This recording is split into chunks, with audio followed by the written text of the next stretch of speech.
Don't listen to this if you're a pussy. Bretzky! What? Get your ass over here!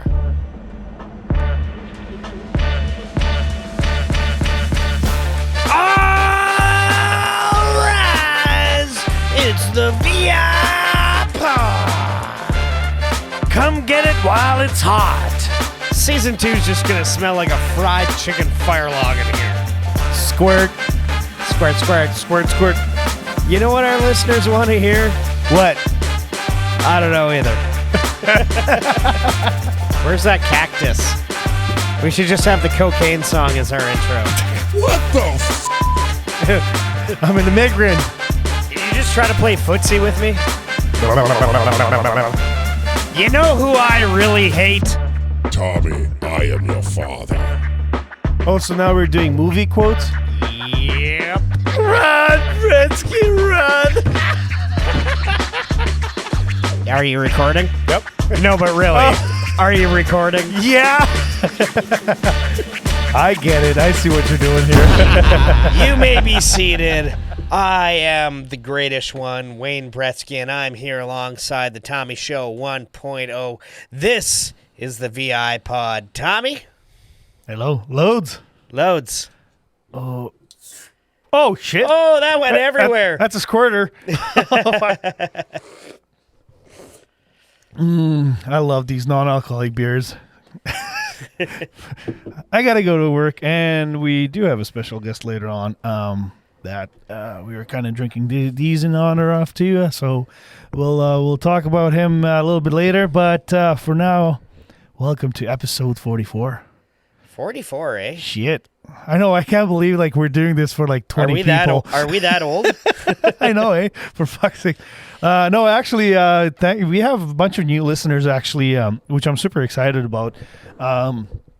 Before we start the show, I really want to kind of let everyone know we are starting our new Discord channel group thingy this weekend. So whoever is subscribed to our website, so when you go to our website, which is www.thevipod.com, and on the main page, you just have to scroll down to find the subscribe little window. I thought it was the VIPod. Yeah.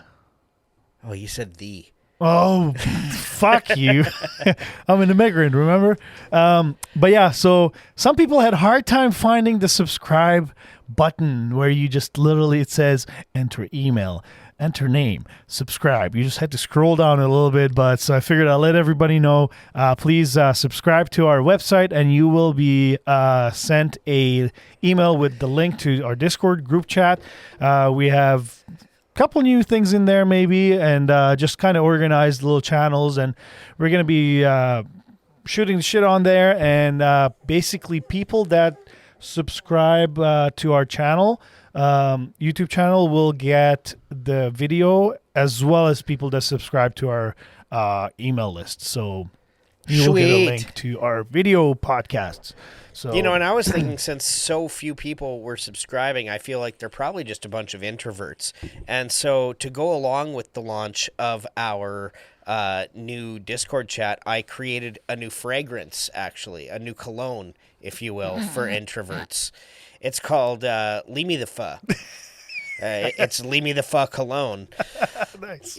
So we'll be selling that on our webpage too, so stay tuned. It probably smells like my ass, doesn't it?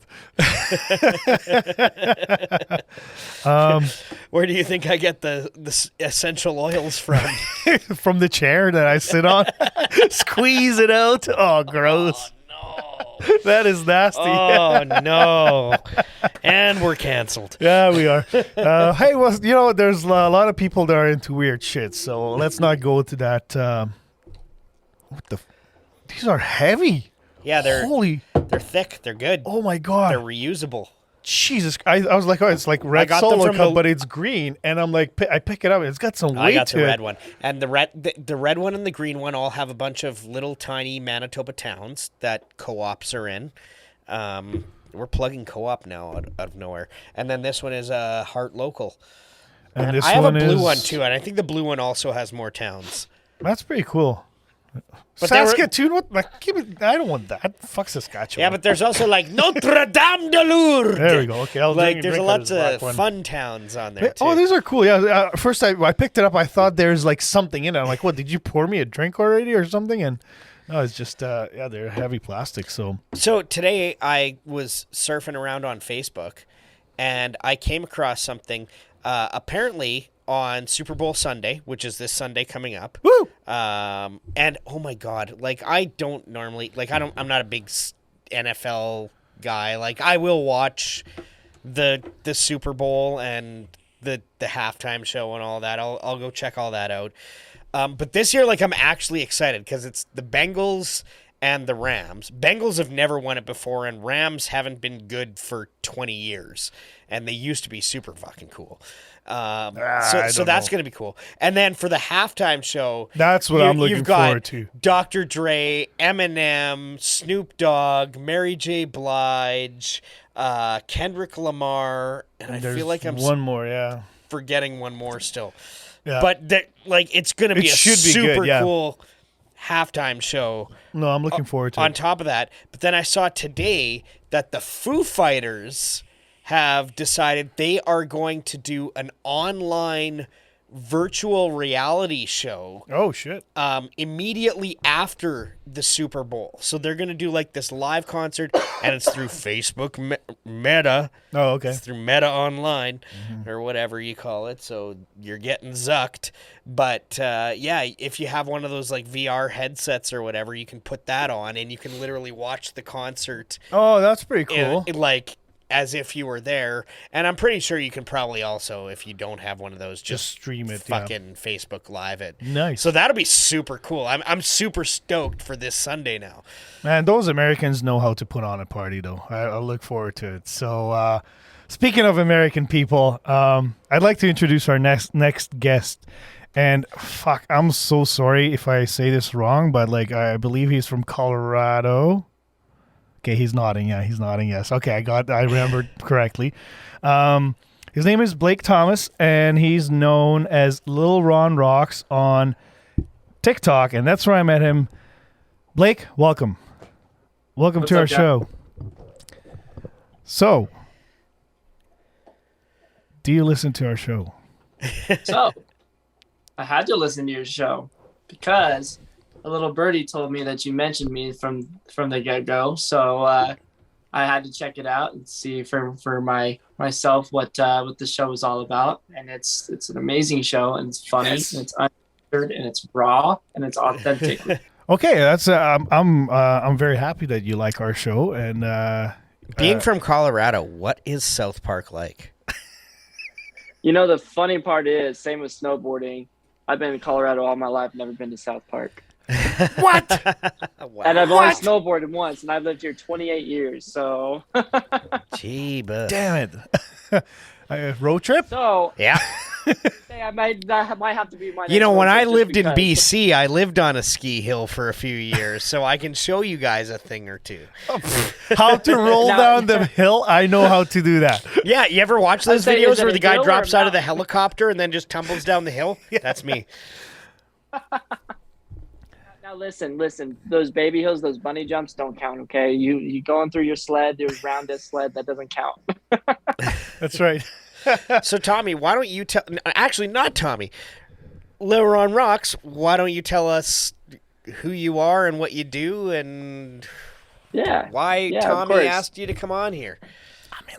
Well, Well, I don't know. Tommy, I guess against his falls better pretty judgment, easy. he asked me to come on here. But on the real though, so I went through kind of a dark time in my past, and at the time Tommy met me, I was actually a what we call a grow host. Listen, being from Colorado, that's totally different than what I'm about to say. Okay, so being a grow host on TikTok meant that you would basically help people get to their first 1K when it was 1K to get followers to go live, because that was the stipulation as of where I'm at. To go live, you got to have 1,000 followers.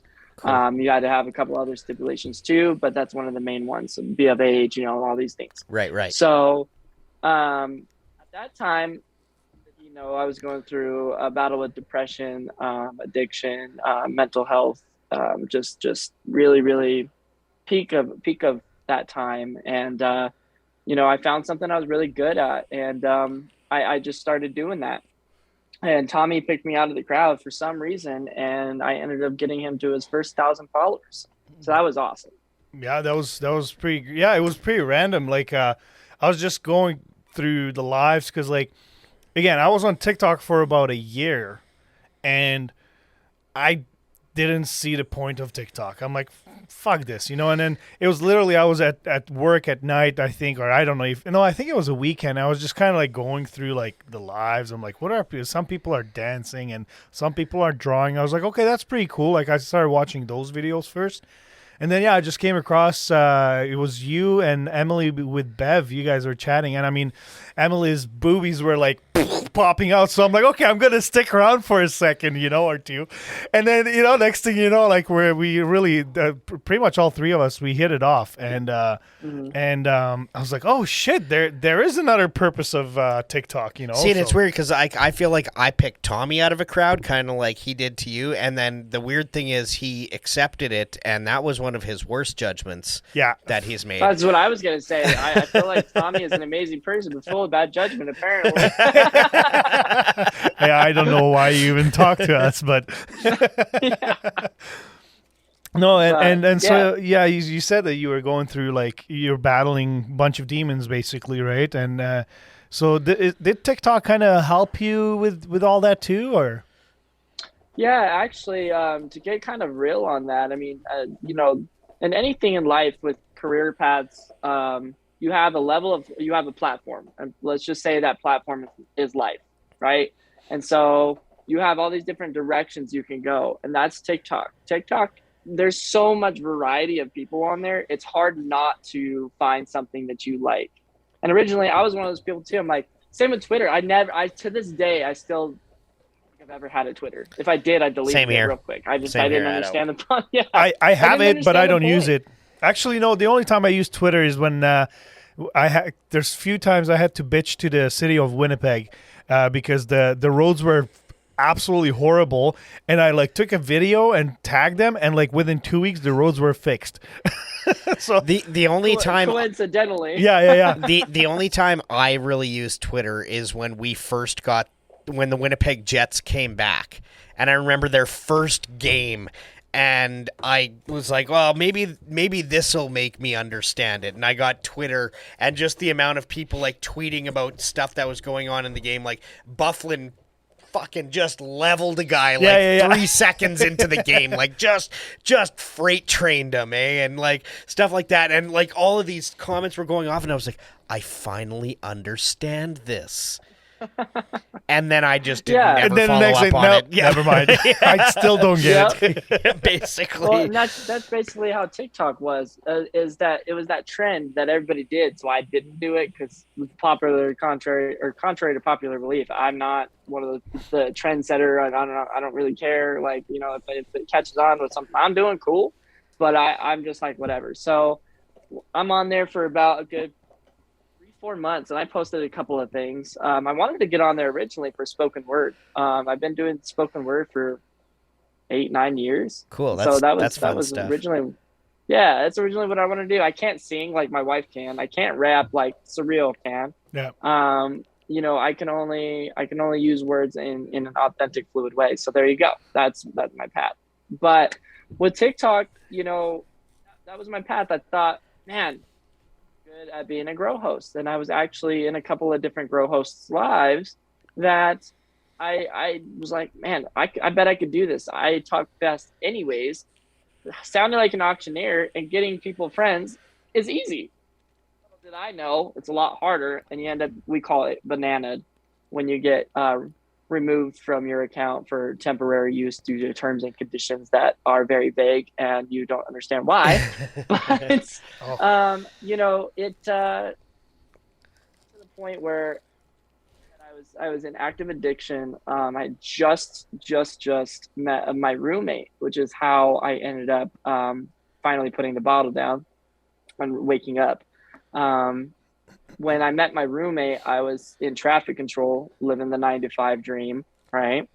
And, I decided that I was going to try something different. I was going to go on TikTok and post all those videos and this and that. Well, I realized that he was in trouble. There was a level of I could see a level of depression, anxiety, just worries on him. He has his own personal stuff. And I was like, yo, come live with me. And he goes, you know, I can't be around alcohol. I can't have alcohol in the house at all. I've got things I'm going through, and I just can't be around it. That day, and I've been battling for 7.5 years. That day, I put it down and didn't look back. So far, it's been 118 days.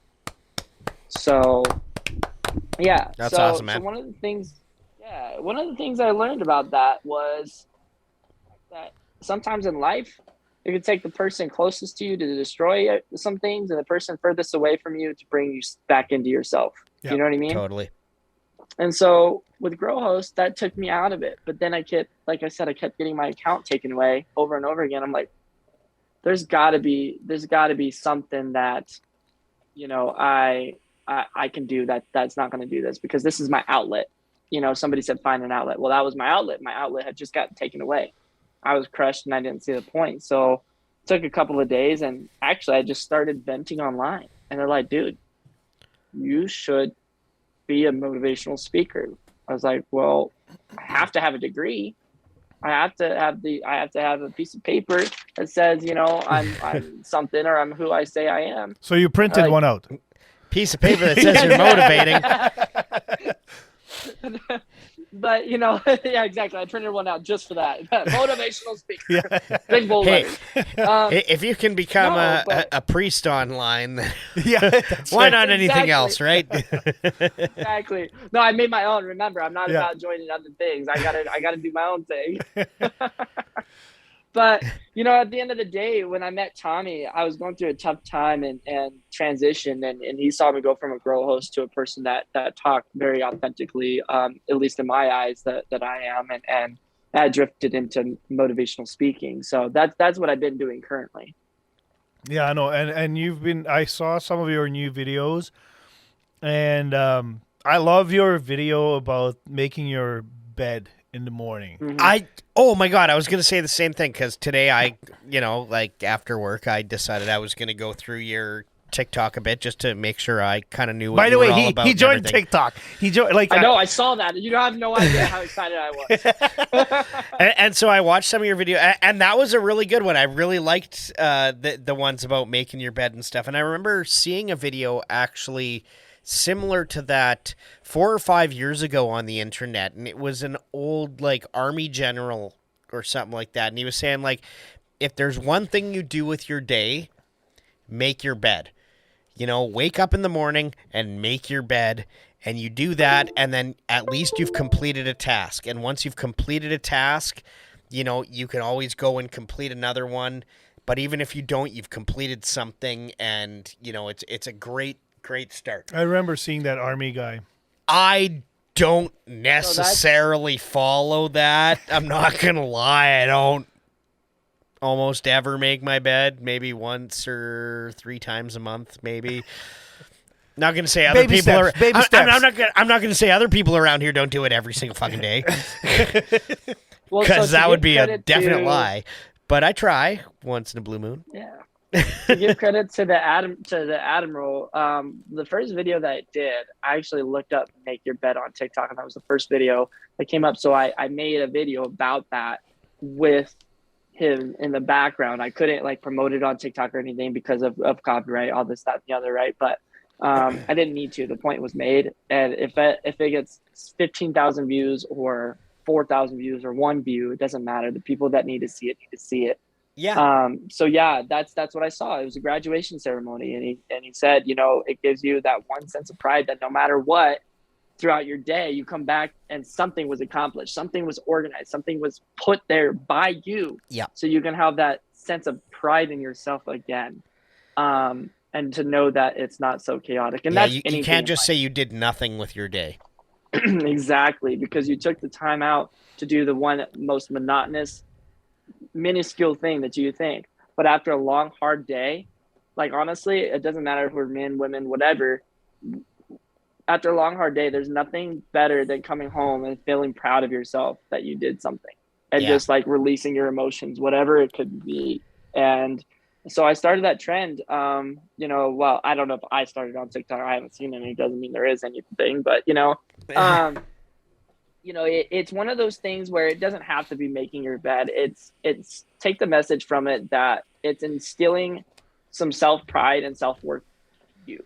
It's reinventing yourself. It's telling you that you are worth something, and it's manifesting good energy throughout your day. And so I explain it like this, which is an analogy that I've been actually working, or whatever you want to call it, working on, which is strip all your bed off, your entire bedding. Okay. Restart it from the middle. That's your old shell. And when you restart it, you put on that fitted sheet that's annoying and ends up coming off anyways, and you don't know why you did it. But that's the first layer. And that's processing your day. Okay, this is the day that I have to have this conversation with this person. This is the day that I'm going to try to get that promotion. This is the day that I'm going to tell my boss what I need to tell my boss, whatever that may be. So here's the question that I have for you though. How do you get that motivation? Because like I worked in housekeeping. I have made over 100,000 beds in my life, and I still I can do it in a span of a minute and a half. I can strip the sheets, put new sheets on, and have that bed looking like you fucking just walked into a hotel room. Yet I still can't motivate myself when I wake up in the morning to even just toss the blanket back up so it kind of looks like I tried a little bit. Like I hit snooze till the absolute last moment. Like I still can't find that little bit. So do you have any advice on just where to get that little bit of hook that you need to just kind of like Velcro onto the motivation and take off? Because when you do something like we've been saying, it's a snowball after that. Like if you do one thing, you can do so many more, but it's getting that first thing done. How do you really get yourself to stick to doing that first thing? So for me, it's about my brain, in all honesty, to shut the fuck up. It's telling my brain and to tell my body to move.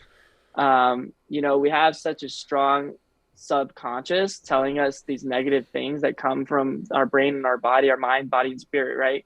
And so it's getting those things to work together. The fact that I know that I do it and it gives me a sense of accomplishment and that I'm already up after that. I mean, this came from childhood, okay? I remember I had to literally set my alarm clock across the room so I could get up and go to school. And half the time I end up on the floor sleeping. I'm crawling out of bed and I'm just like, and then, I'm like this, my dad's, in there, come on, dude. Like, I'm not taking you to school. You got to take the bus. Let's go. I got work, And so it's one of those things is having that sense of self-worth. What do you do when you've hit rock bottom in your life and you're rebuilding? You start looking for ways to instill the sense of I'm proud of myself. Mm-hmm. You start looking at, I have no idea what the heck I'm going to go through today. So let me set up the end of my day for success by starting my day with success. That's one of the biggest things. It's just telling yourself, it's just forcing your body to move. I mean, Gary Vee, one time he said, for those of you that don't know, that's Gary Vaynerchuk. He said in a video I watched that this girl had a camera. She said 3 words to motivate you, and said, you're going to die. Eventually we're all gonna leave this earth and for, whatever. And what do we want to leave it as? What do we want to leave our children with? And that starts at the very minuscule scale of self-worth. That thought honestly haunts me every single day that I spend sitting on the couch. I literally sit there and I'm like, dude, I live once. Why am I sitting here? And why am I watching 90 Day Fiance? Why am I not hiking? Why am I not fishing? Why am I not anything? Yeah, no, it's funny you mentioned Gary Vee because he was my kick in the ass when it was literally a Sunday night. I was bitching about fuck. I just want to I need to know who this Gary V is. Oh, Gary Vaynerchuk? Like you guys have said the name, but I have no idea. You have to watch. Just you Google him. He's a motivational speaker. He's a motivational speaker. He's an entrepreneur. He's basically turned. Is he known for anything? Like is he the rich dad poor dad guy or something?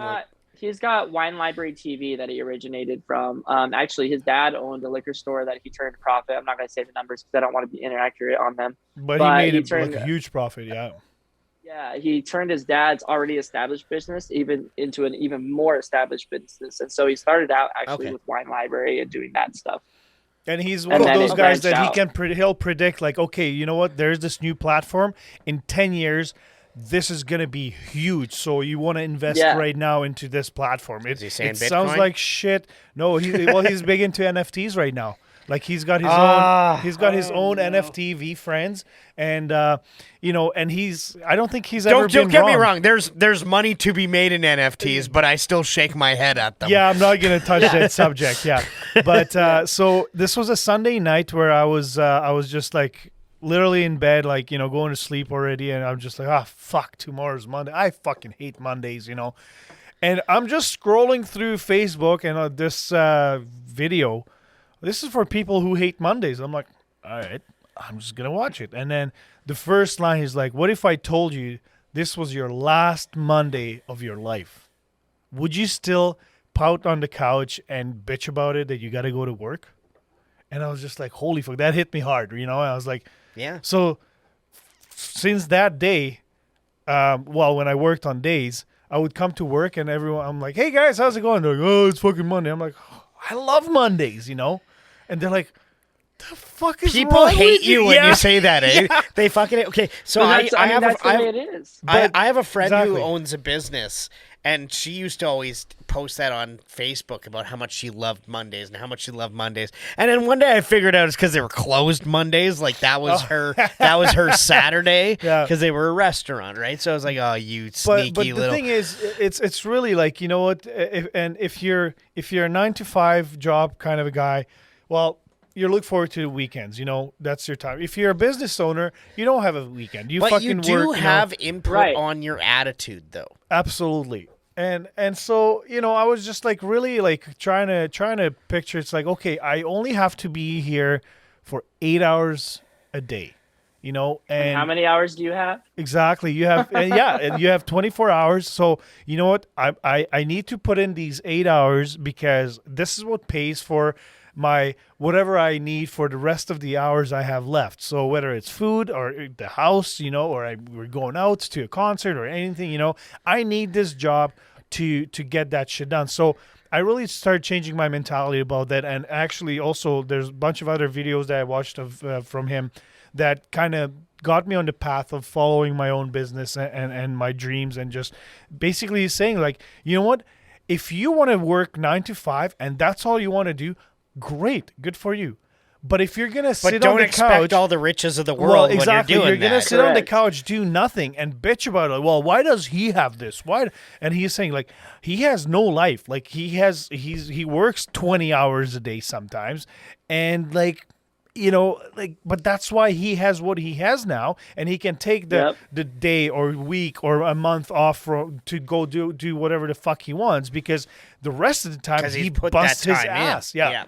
So this can go into a bunch of different conversations about even just that one kid in class that's slightly quiet that is antisocial. Well, you don't know that, you're just judging him based off of your profile and what you're doing. Little do you know that he's Steve Jobs or he's gonna be your boss Gary one day. Or that's where I was going with that exactly. Or Little Ron Rocks and Blake Thomas. I'm gonna be that person for people, and regardless of what time it takes away, I'm investing in myself. Because, and I told my wife this, I said, I honestly believe if I gave up on my career, my motivational speaking, that I'd give up on anything else. This is the one thing that I stand for the most in life. And if anything were to happen, say, unfortunately it happens, separation, the injuries, whatever. Yep. It's the one thing that I know that I'll be okay because I have ground support. I have foundations. Yeah. And so why are we going to let 8 hours of our day bullshit job affect what we're doing for the rest of our day? Yeah. Why not get the hell up and do what you need to do so you can live the life you want to live? Look, if you want to live a 9-to-5 job for the rest of your life, I'm not saying there's anything wrong with that. And I'm not going to sell you on, at home work and this, that, and the other, because I'm struggling right now too. I'm not going to lie, but that's what we do when it's something we love. We take everything that we have, we pour it into what we love, and we hope that it blossoms. Yeah. And if it does, then it does. And that's one of the realest things I can tell you is don't expect anything. Only have your hopes like this. Yep. At bare, like even. Recognize the reality of the situation, but also recognize that you have no ceiling. Set low standards, then everything's a victory. Yeah, exactly. I mean, for real though, right? We talk about, even on that note, we talk about standards, right? And it's breaking, I remember my dad one time saying, he goes, I'm going to be a millionaire before I die. Well, how? When? Where? How? All these questions. Why? What's your purpose? How are you going to get there? Where are you going to get the money? All these things. And it's such a broad goal that if we don't start here while trying to attain that goal, we lose sight of what we're doing. Well, and that's with anything. And I do agree with you, but also so there's a saying I absolutely love. You shoot for the stars, you land on the moon, right? And Correct. I love that one because you can still have high hopes. You can still want those stars. But you got to start. You're starting on Earth, right? And you got to work your way up. And yeah, you might get to the moon, right? Which is great. Yeah. And if you go further, and that's I think it's important for us to remind our goals, what we want to achieve. But it's also very important for us to remind ourselves that, you know what, it's okay. It's okay to fall down. It's okay to fail in something because, we've had our my buddy Dag on here from Badlands Promotions, and he's a recovered alcoholic and drug addict, and he we kind of talked about this I think off air, but if all those bad things didn't happen, well, you probably wouldn't be where you are right now. Same thing with you. Correct. Same thing with me or yourself. Whether it's depression, whether it's a tragedy that happened in our lives, or something bad. Everything negative. I strongly believe that anything negative is good for something. At least. Well, yeah. I mean, hopefully you learn from it. Without good, there can't be bad. Yeah. Or without bad, there can't be and good. There's this other video I saw today, and I posted on my Instagram on the Reels. It's from Steve Harvey, and he's talking about the law of attraction, and it's just like, well, if you're gonna say that I can't lose 20 pounds, well, then you're never gonna lose 20 pounds. Going to. Yeah. No. So unless you get really sick. I'm really sorry. Yeah. But yeah, so I love these motivational speakers and quotes because sometimes we need reminders, right? And if I didn't have these platforms, whether it's Instagram, TikTok, or Facebook, or whatever, where we sometimes just scroll through the shit like a zombie, and feel like my brain's just dying. I hate social media so much. But on the other hand, but love it too. There's these messages that pop up every once in a while, and that's why I probably for the last month, my Facebook scrolls, it was just like scroll, because a lot of my friends, similar to Pornhub, right? Like you're looking for that one good one. Yeah, exactly. Well, no, I'm only looking for those 3 minutes. I don't need the full 1 hour. But but by that time, you're already like, fuck, 20 seconds. Yeah, right. Exactly. Yeah, I'm done. I'm good. But yeah, no, it's just and if they listen to this, I don't give a fuck. But most of my friends, they'll bitch on there, or it's just drama, and I'm like, I really don't. I'm looking for that one message that's gonna catch my eye, and that's what I needed from it today. So what he's saying is he scrolls past my post as often as he can. Yeah, exactly. I was gonna say he's the I am a friend. shit disturber on Facebook. Mind you, some of those are funny. But you know what I do, and I. In a way, I feel bad because I'm probably bad for society for doing it. But I'll literally sometimes post a bait article or something, and I'll go in and I'll take my shot or two, and then I'll just back out because I've got enough people from both sides on my Facebook that like they'll just.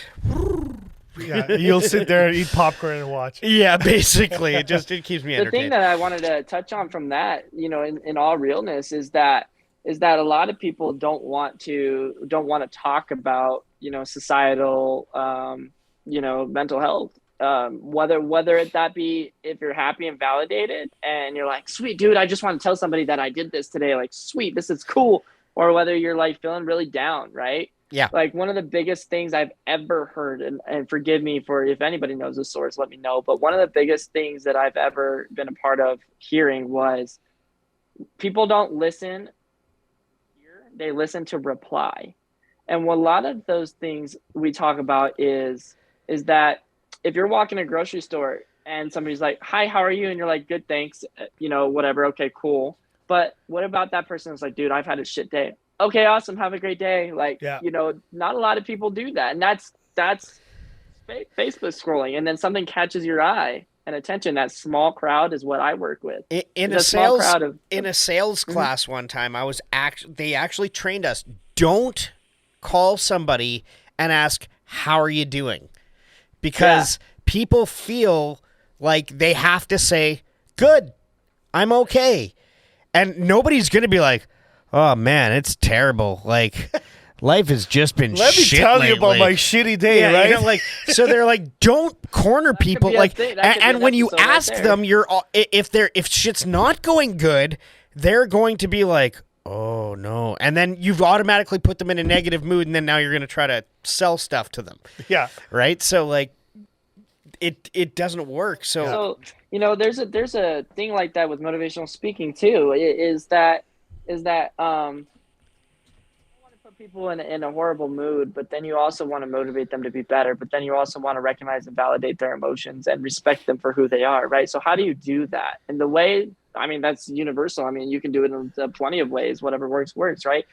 Just like TikTok, I don't do big battles. If I do, it's usually a benefit battle, or it's just something once a week that I do with a friend that's like, oh dude, it's entertaining. But most of the time I talk about mental health. And motivating people. So sorry to interrupt, but for those that don't know what a TikTok battle is, it's basically when two people get on the screen, and whoever they have in the chat, they send likes and gifts, and whoever gets the most points, that's the person that wins. And so it's not an actual like fist fight. Why am I not on TikTok? That's what I said. This sounds like this is like what I was born to do. Alf, I'll see you there. Oh man, I just became a shit stirrer. No, I'm just kidding. sorry. I just wanted to explain what a TikTok battle is. No, you're fine. You're fine. One of the biggest things is that on there, like I said, there's a lot of platforms. There are people that purely do that. It's for entertainment purposes. And then there are people that are on there for friendships, and like it or not, people are on there for dating. And then there's also, the people that have their own businesses or starting businesses. There's so much growth to be had. Yeah. So what I like to do is I like to just talk to everybody. There's another thing that was said, by a wise man once said kind of thing, which was, no idea is original. There are 8 billion people on this earth. Somebody's thought of it, just somebody didn't execute it, right? Yeah.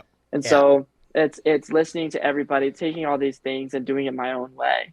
And so a lot of times, with that sales call that you were talking about, Bretzky, is it's rerouting the individual.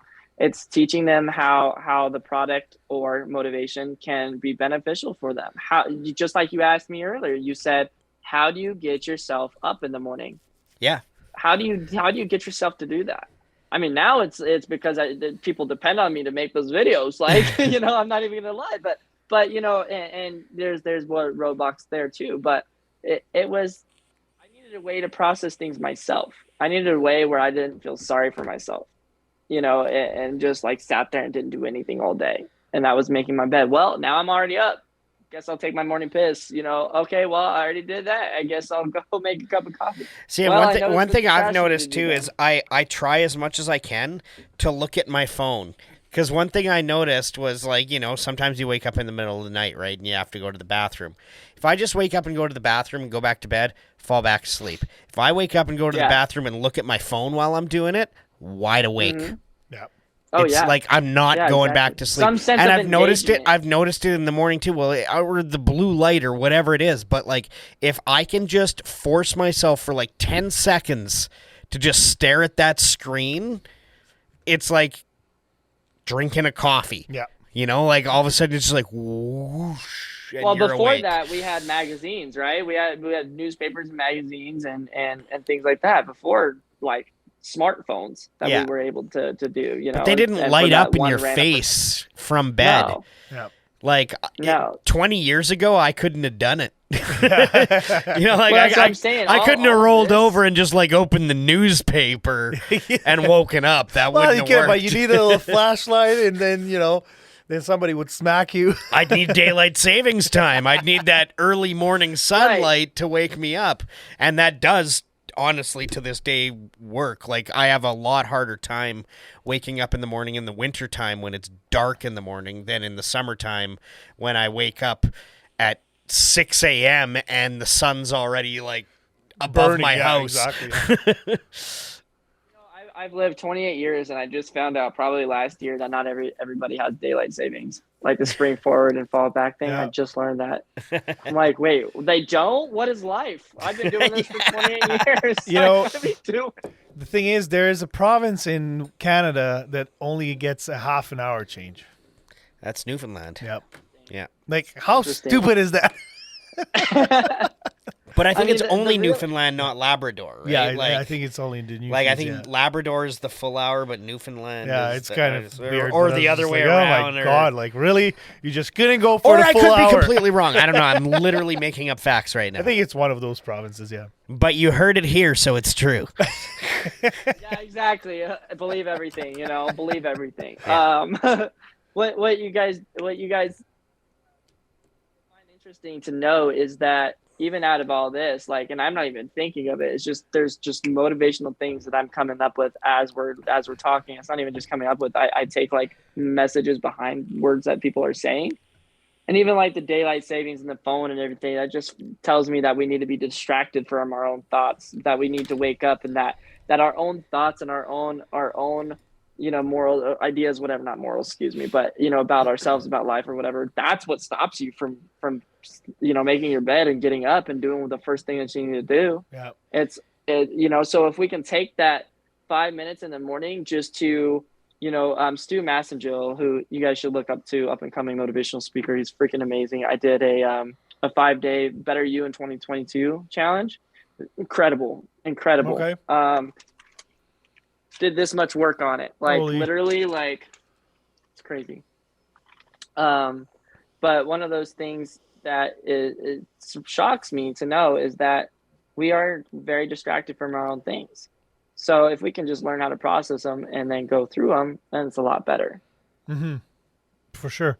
But what you were saying with like dropping out of social media and stuff like that, I came across a buddy the other day who shared the name of a book online. It's called Stolen Focus: Why You Can't Pay Attention and How to Think Deeply Again by Johann Hari, Hari. And basically this whole book is all about, like what being involved in social media and all that does to you, and how it takes away from our lives, and how breaking from that can really kind of bring you back into... What are you laughing at, Tommy? Sorry. My mind went somewhere else. Sorry, my bad. I apologize. I'll tell it to you off air. Here's the... here, do you want to... where's the camera? I don't know where the camera is in this place anymore. Yeah, I actually have that book. Do you? Which is kind of funny. So yeah. So I just saw this like yesterday. So I took a screenshot because I really want to actually get a copy of this and read it, because like it's really good. I It's a find good I read. have a lot of that trouble nowadays. Like I don't feel like I have the focus and the... And one of those things, Bretzky, is too, with that being said, bro, is that it's that self accountability, because now we have to let everybody, if we want to take a break from it, now we have to let everybody know that we're taking a break from it. Yeah. So that, it's like, I don't want to I just want to drop what I'm doing and just go, and we can't anymore. Yeah, our people are like, oh, you ran away, bro. You ran away. Yeah. Couldn't handle it. And you're like, yeah, no, I just didn't. But I just do that, though, sometimes. Like, I'll just literally just, like, drop off for a week. Like, I'll just, out of nowhere, just stop picking up my phone. Yeah. I just... Yeah. Yeah, I just you have, do I that. have to take then those, I like, have recharges. And I have questions for him about the show, and it's like, nowhere. Then I try calling him, Facebook message, text him. Okay, like, what the fuck? I try my best to answer the important ones. But even then, sometimes, like, that's the thing, though, is sometimes you're just, you're in that place He's where like you're this. just like, no. Fuck you. Yeah, you're like, I got to watch another episode of Left on Superstore. red.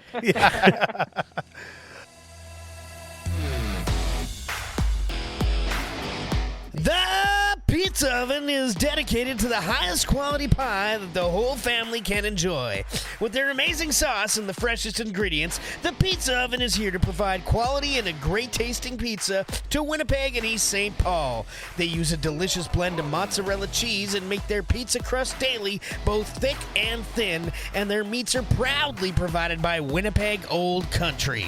They're located at 1215 Henderson Highway, Unit D in Winnipeg. Call them today at 204-949-3000 because everyone's loving the Pizza Oven. And tell them the VIPod sent you by using promo code VIPod5 for 5% off of your order, and order online for an additional 5% off for a grand total of 10% off of your order. We would like to take a moment to say a great big thank you to our lead sponsor, SafetyNet Studio, for bringing us to all major platforms under their banner. SafetyNet Studio is a boutique audio company. They produce podcasts, offer voice work, and create content for radio stations across North America. You can head to safetynetstudio.com and check out music news you can use that's covering the chart toppers and floppers. It's a daily 6 to 7 minute pod that keep you up to date with all your active rock and top 40 favorites. You can also hear music news you can use on your local radio station.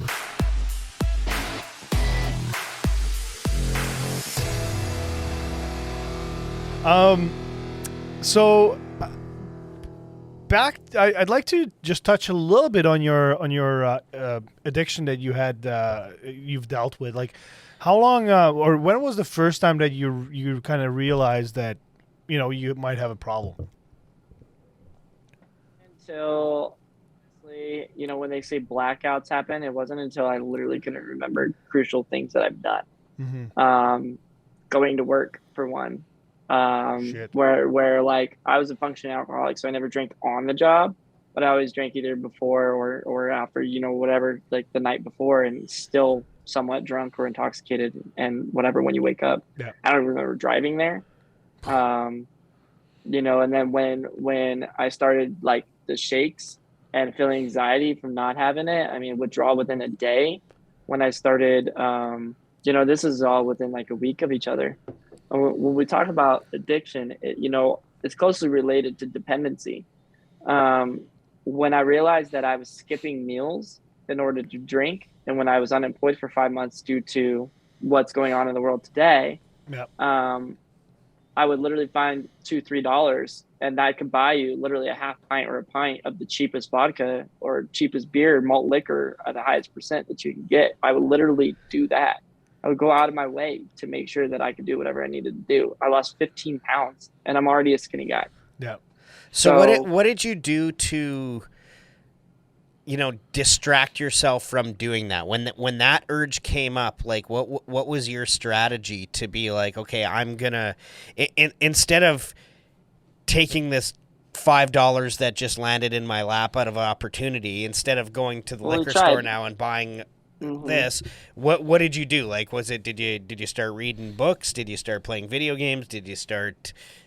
Was it music? Well, like it was a bunch of things, Bretzky. It was really a bunch of things. First, it was my wife calling me out, and this is full transparency. Shout out my to wife Sierra. calling me out. Yeah, exactly. Honestly, like, I can say being called out probably does have the biggest effect. Like somebody straight up telling you to your face, like, you're fucking up. Somebody that you care about. And something that, you know, you battle within yourself. One of the biggest things that I did in the long term, I mean, we can go through hours on hours of what I've tried, but one of the biggest things was be accountable. When you open up to people, instead of isolating yourself and being only in your head, when you open up to people, you have two responses, at least I do, which is I'm accountable or man, I'm accountable. Right. So it's those two different moods. It's like, man, you know, I really shouldn't be doing this, or like, you know, I'm accountable for myself. Like I really should, you know, or like, man, I don't need to be like, I don't need to worry about them. What do they know? They're, you know, it's my life. I'll do what I want. And I took the, it's my life. I'll do what I want for 7 years. And look where that got me. You know, I was really starting to build a name for myself after high school and college and things like that. And when it came down to drinking, it really took a lot out of my life. One of the biggest things that I did, though, ultimately was get on TikTok. 5 p.m. came around. I worked 7:30 to 5, let's just say. And I got on TikTok. If I wanted, because I also know a phrase that somebody told me one time is addicts have to be addicted to something. Yeah. Yeah. Right. And that's why I was asking you. Like, you need something that you can, when that urge comes up, you need to replace the urge with something else. So one of that was energy drinks, and that got so like out of hand too. But even Sierra was like, my wife, she said, you know, I would rather you do that. Put yourself in the hospital. Like I was I put myself in the hospital twice. I went to detox. I crashed my car at 85 miles an hour into a guardrail in the canyon, and it still didn't wake me up. I went to the hospital because I thought I had internal bleeding, found out I had a fatty liver, been told like I should stop drinking or it's going to be fatal. Still didn't work. Yeah. I mean, you know, when you're that dependent on it, you'll do anything and you don't give a shit about yourself or anybody else. You just don't. Well, you make the excuses, right? Yeah, and the bottom line, you know, the cold hard truth is excuses. Is that we're allowing ourselves in anything, PTSD, anxiety, depression. I just posted a video on TikTok about it, but we're allowing those things to control us and to consume us. I'm not saying that it's not hard, nor am I saying that it's easy to get through. I'm still dealing with it every day, and I'm a motivational speaker. Absolutely. It's learning these tools as you go along. And I learned that, you know, that they say if you're the smartest in the room, leave the room, right? So I learned more from everybody else as we go along, and I'm learning how to cope. So now instead of 3 or 4 rock stars a day, I do a rock star pour sometimes, which I have towels and everything. But, you know, at crazy battles, if I win, I pour the whole freaking thing of rock star on me. Yeah. Another microaggression that I had, positive microaggression that I had, was flipping off liquor stores as we go by. Like, fuck you. You don't have control over me anymore. Yeah. I'm not going to be dealing with this anymore. Like, fuck that. Mm-hmm. You know, it got to the point. I got my wallet stolen. I lost my wallet. I had cut up my license on purpose one time. And it didn't stop me because people knew my order by heart at the liquor store. Hey, Blake, what's up? Here you go. Yeah. By the parking lot. By the time I got in there, they already had it. All I had to do was give them that and go. I remember hitting that point once in my 20s when, like, the people at the liquor store got to know my name. And then once last week, too? Well, yeah. No, but no, seriously, I remember that happening. And when, like, they addressed me by name when I went in, I was like, ooh. Yeah, it's scary, probably... doesn't it? And at that moment should have been my moment where I was like, bro, they know me. They know me. Like, this is concerning. They know me. But rather than saying concerning, I'm like, bro, I can get away with this, that, and the third. Like, now I'm covered, bro. Like, I'm covered. It doesn't matter what I have. You know, if I have my license or credit card or whatever, we can always find a way, you know? Yeah. So it really took my roommate, and I haven't expressed to him enough. I really don't think he understands the level of gratitude that I have, because I do put others before myself always. I've always done that.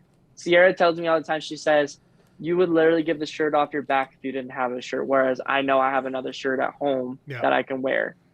And I said, yeah, because I know what it's like to literally have nobody there. We have people there. I literally know what it's like to not have anybody there. Feel like you're alone in whatever you're going through. And you're surrounded by love. Yeah. But it doesn't reciprocate. And it took a stranger to tell me, dude, I can't do that, or I'm going to get booted. Yeah. It took a stranger, October 16th. So when I tell him that he literally saved my fucking life, I mean it. Because 118 days, I'm still going through stuff. Good for you, man. Go ahead, Tommy. No, I just said good for you. Oh, thank you. Yeah. So, that's one of those things. Accountability is your biggest friend. If you voice your concerns to 90 people and one person listens, or at least can hear you out or resonates with you, because I don't resonate with everybody. I can't. I haven't been through everything that they've been through. Even other addicts feel differently than I do. Yeah. No, and everybody needs a different voice to get through to them. Like some people need that alpha voice, whereas some people need a soothing voice, and some people need whatever. Like everybody needs something different. Yeah. Like there's a different voice that's going to influence every person differently, and it all depends on your psychology from your upbringing, essentially. That's perfect. Is psychology. A lot of psychology, will tell you this, that, and the third. And I won't use her name, but I was literally told on live the other day. She said, I'm a psychologist, degree, went to school. I do this for a living. I know people that, they can name, this is that effect or this does this or whatever, but doesn't have near the effect that you have on people. Near the effect. You know how much confidence that gave me coming from it's that key of validation, right? Yeah. I always feel like I need to be validated in this, that, and the other. That's something I'm working on myself. That's one goal I have for myself is fuck validation.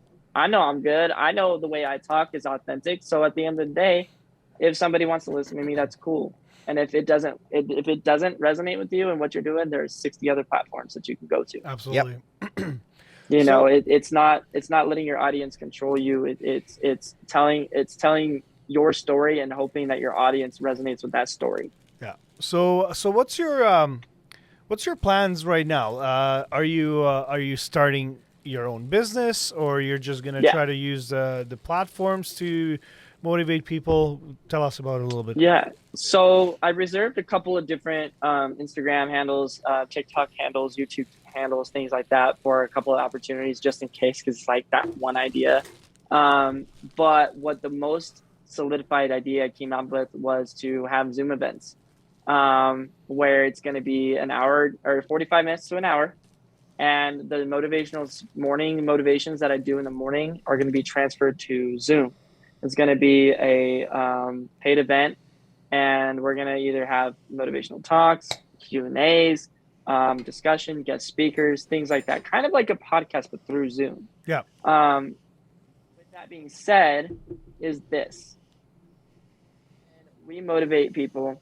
The most valuable asset we have, or rather not motivate people, but when we talk to people, the most valuable asset we have is our time.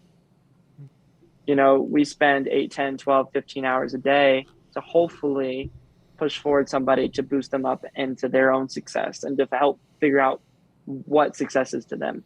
Yeah. So that's what I want to tell my story. I want to have events like that on Zoom. There's things that are stopping, the live in-person events right now.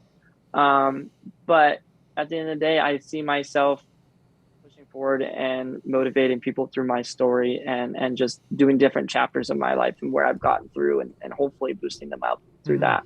That's awesome. That's great.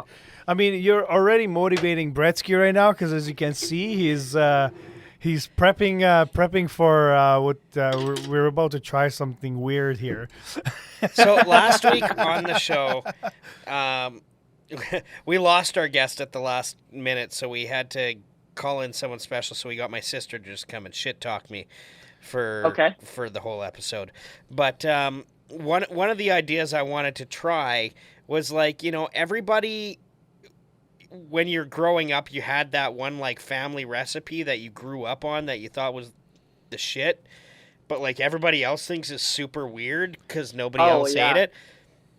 So mine and my sister, it was funny because when I brought it up, my sister guessed the same thing I was going to pick, which was Cheese Whiz and jam sandwiches, which is why I asked you just before we went to break there if you had all that stuff.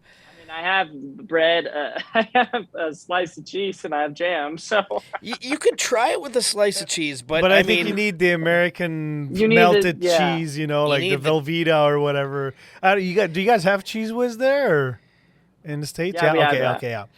I wasn't sure if it's a Canadian thing. So we'll get to that in a bit, to these amazing sandwiches. I can't wait to try it. But yeah, I still want to hear a little more about. Oh yeah, you're going right in. Okay. yeah, I know what it tastes like, Yeah, so that's I don't true, have yeah. to Okay, wait. I'll wait for it a little bit. So I can make another one. So yeah, like the Zoom calls sound really good because you know what, it's nice because you can literally do it in a group setting, or you can do it individually too. And I love that because not everybody, like for example me, like I think I'd be more comfortable doing it in a group setting, right? But there's some that will not open up in front of other people, right? So that's awesome. So do you have a name that you can share already, like with your company name, or you're still holding on to that? I'm still holding on to that for the next time we talk, because the next time we talk, we're gonna have that fully developed. But I will tell you that one of the storylines that I'm doing is, and it's already in the works, is that I'm the almost kid. I almost didn't beat addiction. I almost got expelled from school. That's another thing, with fights and arguing and suspensions and things like that. I almost ruined my relationship. I almost put myself and others at risk through my life and, driving behind the wheel. I almost didn't beat depression. I almost, unfortunately, took my life. Like there's been there's unfortunate circumstances that have happened that I moved on from.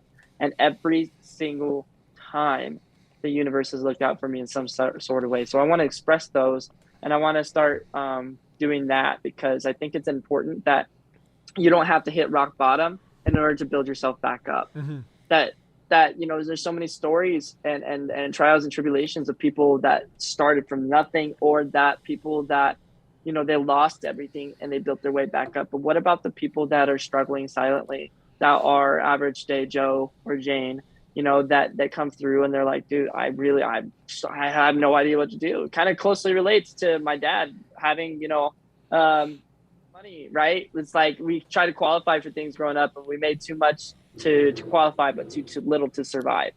Yeah. So taking the middle people, the average people, which is a lesser crowd, but that's fine. I don't care about the numbers. And telling them, look, how I got through it. And this is how, instead of being on that fence, I'm now on the up and up. Yep. And I continue to grow rather than just hitting rock bottom. And yes, I hit rock bottom, but that's not the point. The point is that every time I thought I'd hit rock bottom and couldn't go any further, that I've gotten back up.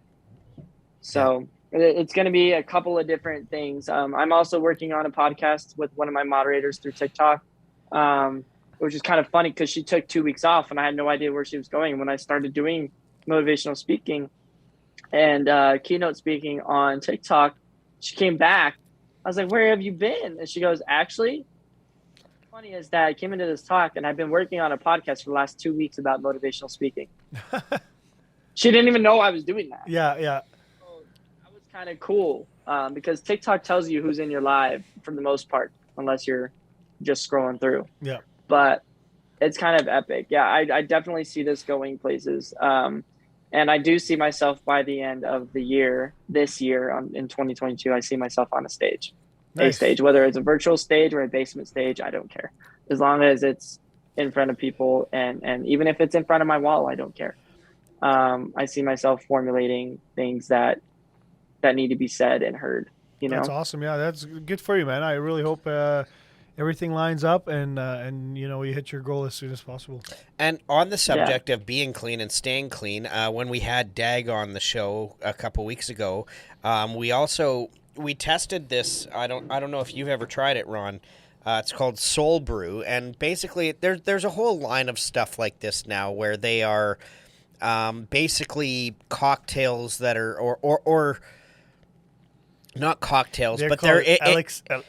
an elixir. It's like a liquor for people who want to have fancy drinks but not be drinking, essentially. Oh, So yeah. this one here, it's strong in reishi mushrooms, and then like orange and ginger. Yep. Had really strong flavors of. And when we all tried it at first, I think our first sip, all of us were kind of like, yeah. I don't- Well, we didn't know what to expect, and like what the flavors that hit us, we were like, oh, this is what it tastes like. Okay. Yeah.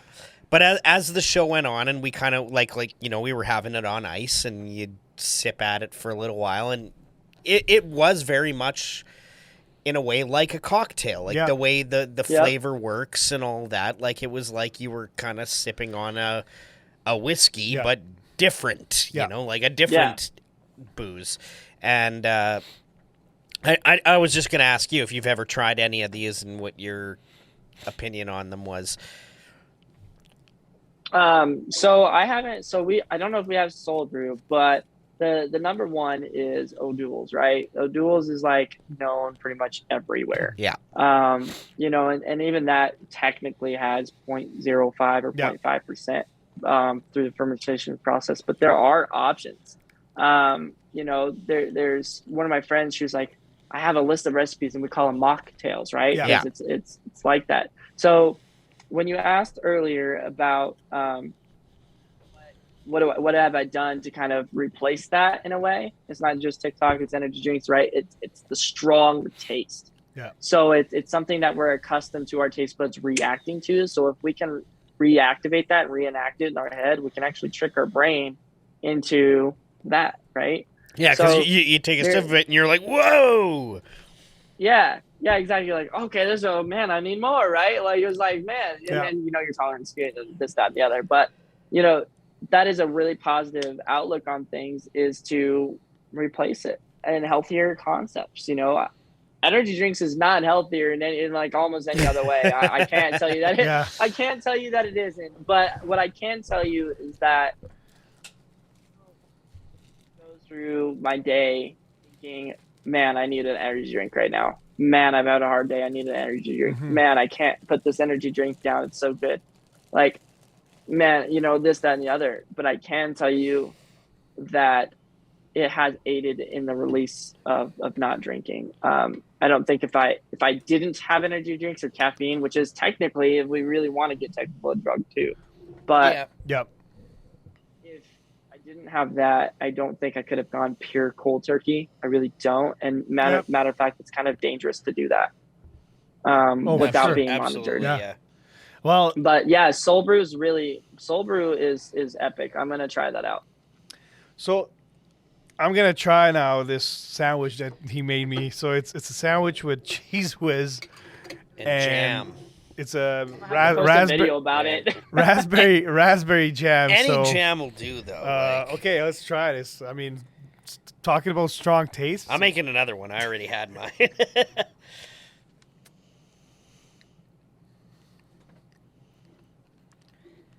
You don't hate it, do you? He's got a smile on I his don't hate it. Hey, but the fact that you have to say you don't hate it, I really want to know. Like, he's like, I'm not about it. I mean, the thing is, like, I love everything separately, and it's got a good taste. God damn it! It's a sweet and a tang all at the You same time. didn't grab the bucket, so we're okay. Yeah, like You didn't grab the bucket. it's like I would never ever think of like combining these two things. And this is why I want people to mail these things into us, because I want to know more. I need more of these gems. The more I eat We it, have the a more I like it. restaurant out here called Stuffed Burger. Do you guys have anything like that where it's like you create your own burgers, right? Not really. Not Stuffed really. Burger, No. you can literally use a donut, like a Krispy Kreme or whatever, like a glazed donut as your bun with jelly or peanut butter and a burger. And dude, Oh my you would god. think it's the weirdest thing ever, but it is so good. The sweet, the savory, the salty. Oh, I believe everything. it. It makes perfect. I'm like, oh man, that's in Fort Collins. It's amazing. Wow, this is The more I eat it, the more I like it. Which is sad They're because so now good. your wife is gonna be like, really, another one, Tommy? Really? Oh yeah, absolutely. Like, just wait, just wait. This weekend, I'm making dinner. Man, the kids are getting Make probably. them like she grilled said- cheese sandwiches, like grill the outsides with butter too. Babe, we're on a budget this month. You're like, bet, I got you. Yeah, we got this. Oh man. Never been in the struggle. Here you go, dude. And it's actually good tasting. All right, listen up, kids. man. This is what it feels like to be poor. Are you Your kidding kid's me? 15 years Cheese later. whiz is like Back in my $9 a jar nowadays. It's still pretty cheap though. Yeah, it's Worth okay. it. I give this a good 9.5 out of 10. Want another one? After this, I Yeah. feel like I need to go to the store and get cheese whiz and try it. I'll make a video about it. Holy shit! Absolutely. This is It's. I mean, Call it the VIPod sandwich. Bet, Trademark. bet, yup. Let's go. Sign me up. oh man, yeah, no, like I said, it's very surprisingly delicious. Sweet and tangy. You know what I find super cool? I grew up eating Cheese Whiz. I love Cheese Whiz, but it never occurred to me. I'm like, it has that tangy flavor. And one day I was looking through the ingredients. You know what that tangy flavor in Cheese Whiz is? Do I want to know? Yeah, Okay. I'm curious. it's mustard. Oh, okay.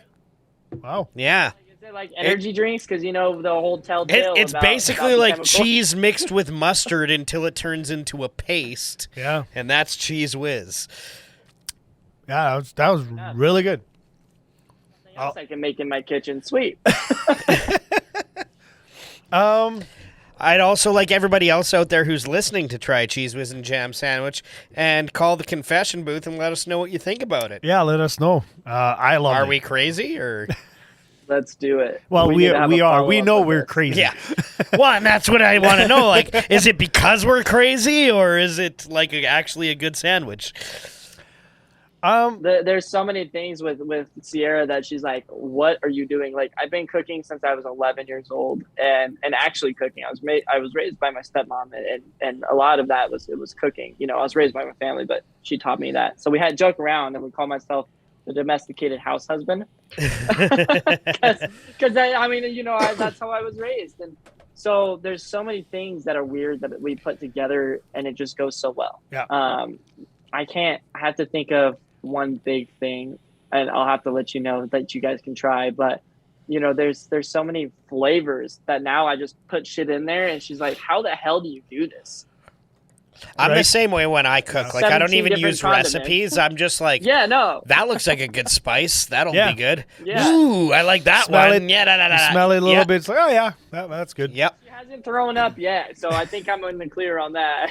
It's like when my wife starts cooking, like she makes really good spaghetti meat, but every time she's like, "Come and taste it," you know, and Come and taste the yeah. meat. And then the last probably 3-4 times I didn't have to add anything, but before it was always like, okay, just needs a little more salt, a little more pepper, it's good to go. But yeah, there's times where like she tries something new and I take a bite. I'm like, okay, you just give me 1 second. It's just like, grab this and grab that, just mix. I've And then gotten she's in like, so I much don't know how the fuck you do this. I get in trouble when I do that. Oh, she knows Say, better. Oh, look. Being the domesticated house husband, okay? Listen. My wife gets in trouble if she does that too. So what I tell her is try it. If you don't like it, add it to your own. That's fine, but at least try it. That's right? fair. It goes through That's fair. It goes through manners when you're younger. Try the food, then add the dressing. You know, Oh. you know. I tell her, I'm like, your taste buds are different than mine. You know, I understand that. But as is, what would you give it a rating? And it hurts when I get a 6 or 7. But you know, when it's a 10, I'm like, See, oh, what man, scared that's me bad. is for the longest time I had like a very like low sensitivity to salt. So like Yeah. I was always afraid. I was like, am I making everybody's food like really salty? Yeah. And everyone's just afraid to tell me that like I'm serving them basically like salt rock for dinner. Like, Yeah. You know, this one time at our cafeteria at work, I love French Band onion camp? soup. oh And my God, it's so good. even if it's just like made with the powder crap, I don't care. I still love So it. good. Right? And so that was on the menu, like French onion soup. Now I want I'm French like, onion soup, I damn was it. so excited, and I take the lid off, and I could just smell rosemary. Oh, I love Yes. rosemary. And I was like, okay, interesting. I wouldn't put rosemary into French I would. onion I soup. put rosemary in everything. Well, wait. And so I was like, fuck it. So I loaded up my plate, added the croutons, the cheese, everything, right? And then I sit down, I take one spoonful. All I can taste is rosemary. And then after I went back, Did you not know that it had such a strong smell that it would have an even stronger taste? it was literally like floating on top. Like you had to move the rosemary from top just to get some liquid without. And I asked him like how, like who cooked it? And then the chef comes out. He was all like, I followed the recipe. I'm like, have you tried it? Yeah. I'm like, are you sure? He's like, Are you sure? and he didn't. And then he takes one spoon and like tries it. He's like, oh, fuck. oh no. I'm like, yeah, exactly. Oh, You know what? That kind of reminds me of like I went to Mexico in like 2016, 2017, somewhere around there. And the resort that we were at, like it was an all-inclusive and all that. And they had all these buffets all over the resort. Yep. But there was this one night I went into the buffet and they were serving garlic soup. Wow. I think they literally just like Boiled garlic. It may have been like consomme with garlic in it, so like even saltier. Yeah. But like, yeah, it was just like you like open the lid, and you're just like, oh. Ridiculous. That's okay. There was a time that I wasn't paying attention, and instead of paprika, I put chili powder in what we were Oh doing. God. It was right next to each other. I thought Yeah. I knew where it was. It's And red, I was right? I worked in a restaurant one time, and we had a burger recipe that had chili powder, and the new guy mistook chili powder for chili flakes. Exactly. Oh, So we had a special on spicy burgers for a few weeks. So we were gonna get into our confession booth very Convection soon. booth. Yeah, but I'd like to just do a little quick shout out to Sierra, because I know she's been very supportive of your of you and of your plans, and she stood by you. I know you guys got married, and so like the vows say, in sickness and health, she's been with you, and she's a beautiful soul inside and out. I've chatted with her a couple times, and like she grows on you instantly. Like she's a sweetheart. So a big shout out to her for being by your side, supporting you, and I know you have a journey ahead of you, and you guys can do it together. I wish you nothing but the best. I'm here for a confession. Oh, Lord Jesus, what have you done? Nothing. You just take it easy now. I must confess. Well, my dear, for your penance, 10 Bloody Marys and a good shag. Leave a message. Beep. Confession booth. We have a confession booth segment here where people can call in and leave us a voicemail. You're looking at me like like this is gonna be. it's gonna be what? Just play it. No, I so basically I just have to. Sorry, I just gotta pull this up here, and yeah, it's That's what she said. so.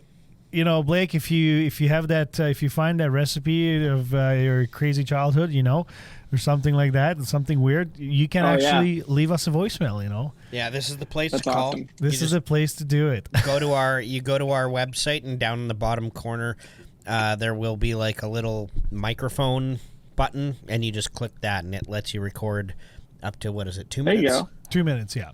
Yeah. Up to 2 minutes.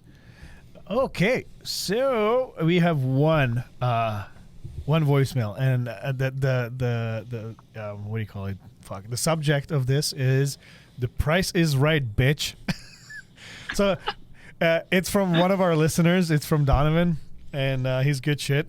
Okay. And so our calls could be about anything, really. So it's about. I don't know if Donovan's ever actually called us before. I don't think so. This is the first time. He's emailed us before, but call can be about anything. So whether you're stuck in traffic and you just want to bitch, or you really want to confess about your darkest, deepest secret, you want to come out of the closet, go into the closet. I don't know. Anything goes here. Build a closet. Yeah, build a closet.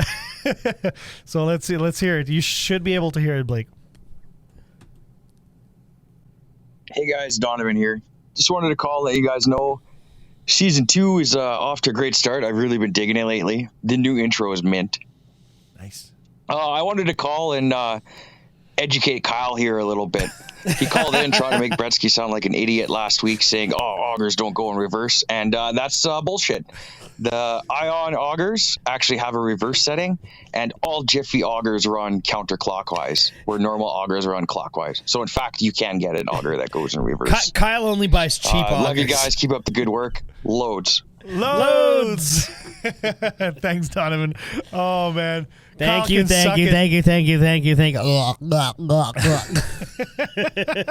So, Blake, Kyle was one of our co-hosts from season 1.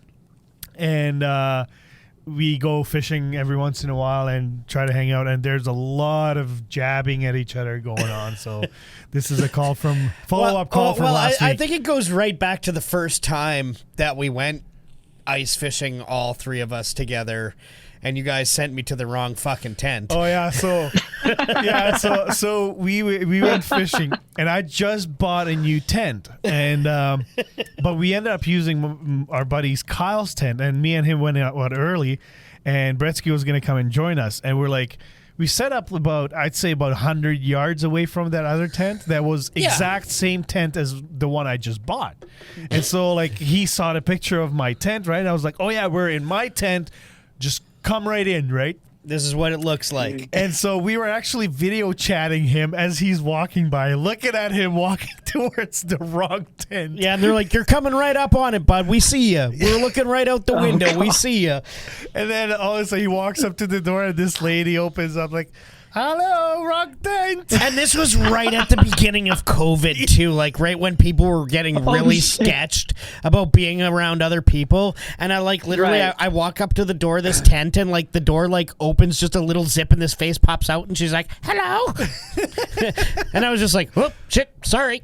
Wrong tent. I didn't know what to do. Meanwhile, we're in the other tent just laughing our asses off. I think we might even have a YouTube video on somewhere. It got posted.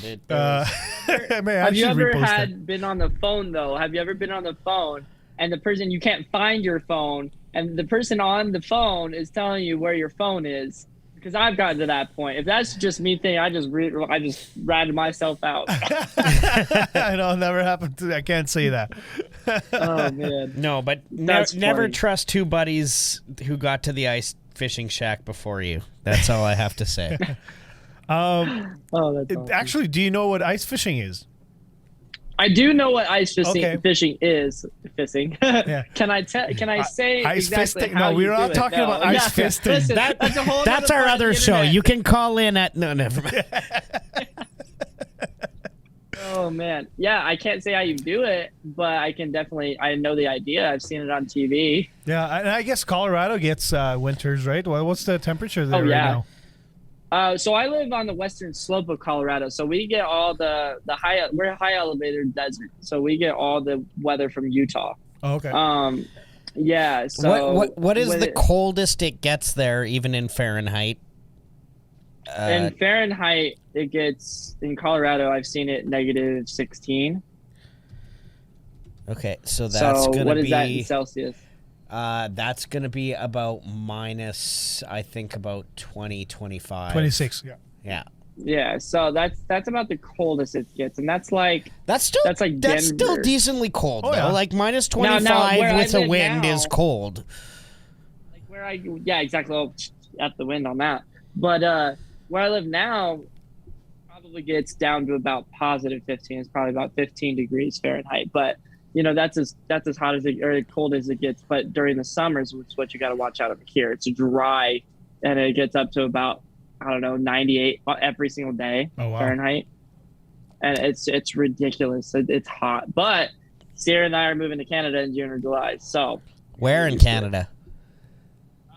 Probably Nanaimo or Alberta, either one of those. So BC area. Go Nanaimo. I would actually, if I was going to recommend BC interior, go along the Rockies somewhere. There you go. You know, it'll be a little bit closer to home then, you know, because absolutely, like it's very like you're along the same mountain chain, so it'll be very similar to home. If you stay southeastern BC. Bretzky knows everything, you know. So I got a few places for you. I'll send you the tour guide. But yeah, like last week we had -50 here, which is -58 in Fahrenheit. Okay, well, holy shit. Yeah. Yeah. Well, Winnipeg. That's so, and we played hockey. Well, I played hockey. Yeah, but that's fine because at the end of the day, you warm up and it doesn't matter how cold it is, your body's warm. Yeah. But once you stand still, then it all comes out. I mean, how do you guys deal with that when you're just sitting there ice fishing? You are in a tent and you have heaters. Yeah, we have a heater going. Yeah. I'm imagining Eskimos on just like. No, we have little heaters. They take little propane tanks and they do the job. I mean, last year we went overnight. Well, what's the size of a tent? It's probably about 6 by 12. Yeah, 6 by 12, 6 by 10 feet, something like that. Somewhere in that area. So, like, yeah, you get 1 or 2 of these heaters going. You can keep it pretty toasty. Yeah. As long as it doesn't get super windy. Wind is the enemy. Yeah. Because wind will just suck the air out. Even if you've like you'll be pumping the heat, but like you have to be layered, yeah. But like last year we went ice fishing and it wasn't bad. I mean, Kyle set up his tent kind of facing north, so he blocked. We got south wind, but then overnight it changed, so he was frozen. I was nice and cozy because his tent blocked the wind for me, so it was perfect. Yeah, but you pissed the bed though because there was like that yellow stain under your. Yeah, well, whatever. You gotta stay warm somehow, right? Right, exactly. Look, if that's it's like in Dumb and Dumber. Each their own. You get stuck, yeah. But yeah, so that was our confession booth. Please, guys, again, like we mentioned earlier, please go to our website, thevipod.com, and on the bottom right-hand corner, you can find a little microphone, and you can leave us a 2-minute voicemail. You can also email us at vipodmail@gmail.com. And send us an email about whatever you. We need funky recipes. Yeah, we need funky recipes. You want to just tell us how awesome we are. Poop or stories. How bad we are. Poop. I mean, I'm surprised we haven't talked about poo for 2-3 episodes now, which is pretty impressive. Yeah, that is. Because usually that used to be our. Let me be the one to bring up the poo. Yeah. You can please go follow us on our social media. On Facebook, it's the VIPod. On Instagram, it's _VIPod. You can rate and review our show on our website, on Apple Podcasts, Google Podcasts, and you can subscribe to Spotify. And now you can find us on Amazon Music and TuneIn as well. I think that's one thing we could drive home to our listeners. I bet Ron can agree that sobering up never caused him to shit himself. Definitely. Listen, there is the poo. There you go. I mean, really though, when you wake up in the bed and then you have that going on, it's a little too much, Yeah. Everybody has that one drunk best friend story, See, I shit myself when I was sober. Best friend. Yeah. Right, exactly. Listen, Tommy doesn't even try to pass it off as his best friend. He's like, I shit myself today. Actually, it's so funny. There's these bearded guys on TikTok, and I laugh my ass off because so it's one of those you duel the movie, right? Or the video, and so one guy talking about was like, I did not realize that a new tractor could be anywhere close to $100,000, and then there's these bearded rednecks, they look like farmers,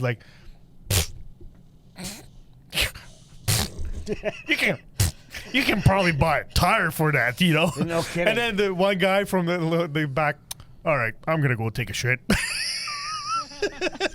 I actually saw that yesterday. That was hilarious. Oh yeah, like I just watched some of the other videos, and they're just so funny. So there's some funny shit on there too.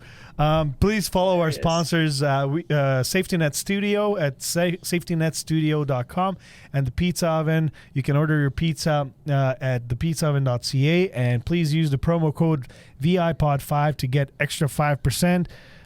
And you get the automatic 5% on the website as well for a grand total of 10%. Order online. Yeah. Order online, yes. Shoutouts. That's it. Like we're near. Is there anything you would like to share with our listeners? Anything else that we kind of missed? Anything that you wanted to touch on this show that we haven't touched on yet? Yeah, I mean, one of the things was going back to the process. There's actually two things, and then the shoutouts. The first thing was the making the bed process, because I think that's important to realize the levels of layers in making your bed versus the relation of processing your emotions and going through that, which, as I was saying, so the fitted sheet is like, you recognize everything that's covering, the raw, real emotions that you need to either cover and blanket. So you take that off and you put that fitted sheet on and you look at it. So then when you put another sheet on, right, the one that gets annoying that nobody uses, but for some reason we still make our bed with it, that's when you start dealing with those things. And then the comforter is finally like, okay, I processed these things that were from either yesterday or the things that I need to do today, and I'm ready for my day. And so the fluffing the pillows is like, let's go. So when it comes to making your bed, it's not just about, make your bed is the first thing that we do in the morning. It's, let's think and process before we get to work and start our day and rush through and distract ourselves on our cell phone. Bretzky. It's he called himself out. It wakes me up. Yeah, exactly. It's really talking about ourselves, what we need to do for the day, and having that moment of clarity before we really start getting caffeinated or whatever and start our day and our drive. Some people do it with their drive, but that's what I really want to hone in on that. And also, one of the biggest things that I really want to do with my career path is I'm on that age, right, where I'm connecting with older generations as well as younger generations. I'm 28, so I'm right on that cusp of like, okay, bro, like sir versus bro. Yeah. Like, that's weird for me. When I get called sir, I used to tell people all the time, I'm not sir until I'm 25, or my dad calls me sir. Well, my dad never called me sir, and I turned 25 and I'm still uncomfortable. So yeah, I guess absolutely. It's just weird, but it's like I'm almost 40 and I still feel like there's like adults that are above me, I still don't feel like I've reached that full. I need an adult. Yeah, exactly. It's we recognize those falls and those faults in our own being, but at the end of the day, I want to take at-risk youth. I want to take people that are struggling with addiction. I want to take in people that have silent disabilities, quiet disabilities, depression, anxiety, PTSD. And let me just say the difference between mental health professional and a mental health advocate. In no way am I a mental health professional. I am a mental health advocate, which means I've been through shit. You can't teach the shit that I've been through. Yep. You can only tell people, look, I've been through this. This is how I got through it. And this is how I continue to put a smile on my face. And in turn, hopefully you put a smile and then action in on their day. So I think that's important to recognize that I'm not the type of person that I can give you therapy, but if you find therapy in what I'm saying, that's beautiful. That's awesome. And what I'm doing and what I'm posting. So again, Little Ron Rocks on TikTok as well as Instagram. We'll make sure we'll put your tags in the pod script, obviously. Yeah. And shout outs. I wanted to shout out first and foremost, Tommy Show. I wanted to shout you out. So I wanted to shout you out, bro, because honestly, you're one of the first people that when I had the name, this is a funny story that you might want to put in there. It was actually from Jersey Shore, bro. You want to know why? Okay, everybody, by that laugh, everybody knows. Okay, love it or hate it, the people made millions. I'm gonna like throw it out there right now. I did not watch a single episode of that show. Neither have I. Not a single episode. That's okay, but you still know the name, right? I know who Snooki is, and the situation. I know those two. That's about as much as I know. High school, my junior year, so I had long hair before I started balding. There's a reason why I wear it. I haven't been comfortable enough to embrace it like Tommy. Tommy's hair is actually, he has hair. It's just camouflage color. Yeah, exactly. And you just can't see it. Yeah, he's the camo color, yeah. Yeah. It's like saying I have abs behind these, you know? I do. It's covered with I have a six-pack. It's covered with the keg. It's insulation for the 8-pack. Exactly. That's what I'm saying. It's protecting it, okay? It's potential muscle. Oh, man, that's funny. But in all reality, you're one of the first people that really recognized who I was and that I was changing, and you stuck through that change. So I thought that was super important to hone in on, because for me, it's not all just fun and games. I think it's important, like it is fun and games, but then I'd catch myself drifting in these conversations all the time. It just naturally happens. Yeah. And one day, we were just drawing one time. We were just shooting the shit like you guys do, right? We were just drawing. All of a sudden, we were like both drawing the same shit. And he drew Little Ron Rocks, and I drew Tommy Show. Yeah. So I wanted to put that up there today. I was waiting to put that up there. But it's important to know, guys, that no matter who's in your life, you're being seen, you're being watched, you're being loved. You do have those surroundings. It may be hard to see that sometimes, but the universe has a way of coming towards you. And giving you what you need. So I thank you for that. Hey man, like I said, there was something about, and I know Emily was in the room, but there was something about you that caught my eye too, man. And again, like you're a really honest, nice guy, and I know we don't talk every day, but even if we're in Surreal's live, like just the comments come out, and I really do enjoy your presence, and that's why I really wanted to have you on the show too. So well, and this is also a really good strengthening to what Surreal is doing when we had him on the show, and the whole the movement. TST, yeah, exactly. Yeah, he's got the tattoos. Yeah. Yep. No, I know it looks kind of crappy because that's the first time, but we're going to get it touched up Thursday. But TST, let me explain that for a second, because that's even how I got the opportunity to be on here in the first, opportunity I got to be on here in the first place. Because Tommy, so you went into my room and with Emily and Bev and saw that, and then you went to Surreal, and then you said you found Surreal through me. So I wanted to give a shout out to Surreal and TST. What TST is at the very base of it is Team Surreal Takeover. So we go, when we're battling, as we were talking about, we have these duels. It's kind of like tug of war with points. And when we're battling, we go, instead of just being all competitive, we go into another person's room and we spam the chat with love. Tacos, microphones, whatever. Maybe we gift them a little bit. We hang out. We get to know them as a person. And after that, come back. And if they haven't hit 1K yet, and they're in the comments, we go sometimes and we go live with them when they hit 1K. It's development. Just to make them feel more comfortable, and just to kind of see how this whole live thing works. Because I remember, first time I went live, I'm like, I don't know. Okay, what do I do now? I remember that. I remember it was the first so time awkward. Well, and that's the thing. That's where I've still stumbled with it. It's hard to just pick it up and be like, okay, well, I'm just gonna go and install this thing and then just jump on in. But see, the funny part is that it's really not, right? Even now, let's think about that for a second. Even now, you can just hop on and do whatever the hell you want, and we can talk about policies and all that later. But is it me you're looking for? Yeah. But in general, it's people nowadays just want to be heard. They want to listen. They want a place to hang out. Yeah. At the very base of it, and this app has created a lot of that platform, and a lot of people are catching wave. So the difference between me and maybe we can put this in somewhere, but is that I want something past TikTok. Everybody, every area in life has its time and its trend and its catchiness. So what I want to do is I want to build my following, or my supporters, I like to say, into what I'm doing outside of TikTok, and really just stray away from that when it dies down. Then I have something else to bring bring to the table. So, but it's fun. So Surreal Music Official, please grab him up as well. And the last person I wanted, last but not least, to shout out is Miss Edie1 at TikTok.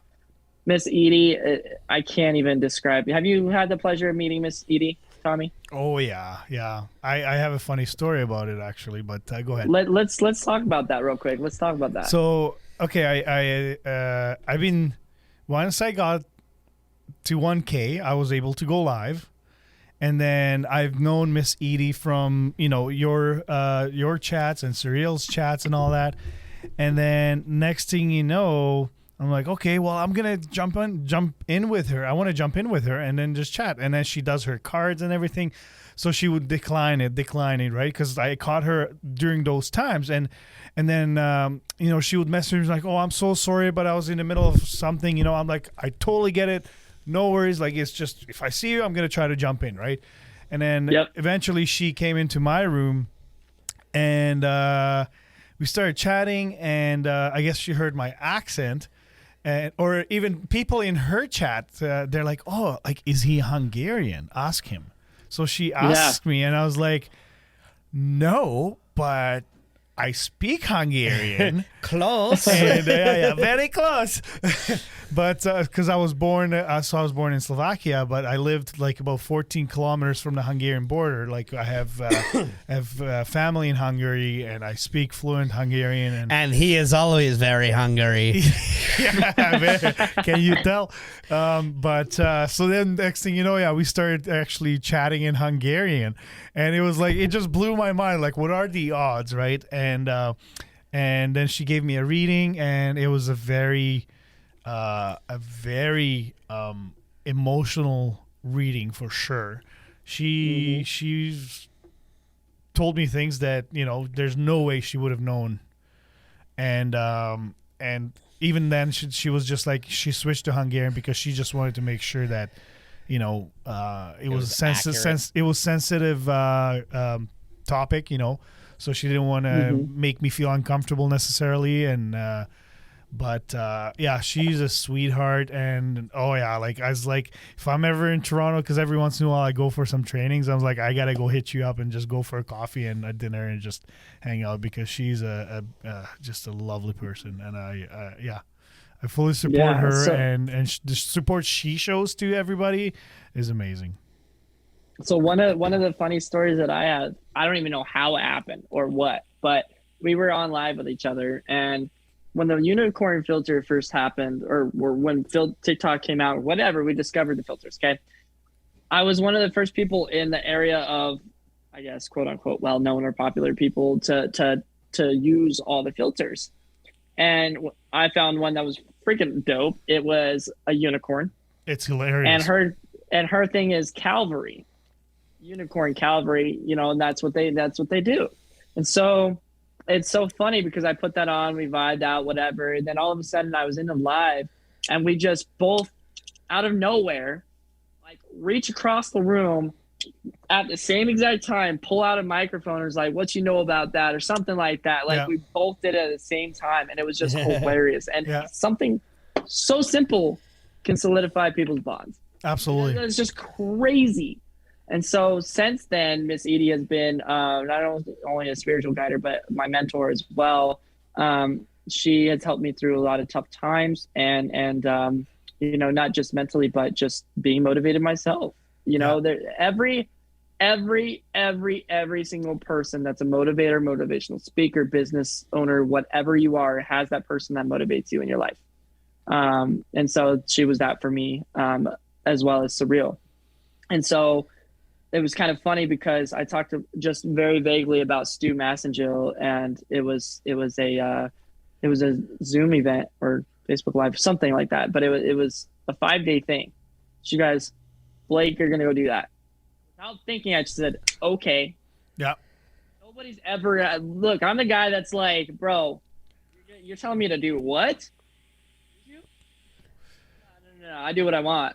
And with her, I didn't even blink an eye. I just did it. And it ended up being the 5 most productive, continued on to now, time of my life with days. There's certain people that they have that way of when they tell you something, like you want to listen to them, right? And she's definitely one of those people. And what's cool about that is that, you know, I'm starting to realize that you can't just disappear, that people are starting to ask questions. But no matter how well known I get, no matter who I meet, where I go, it doesn't matter to me. I'm always going to stay true to myself. The authenticity I attract, and I am authentic. I always will be. So shout out to Surreal. Shout out to Miss Edie. Shout out to Tommy for freaking sure.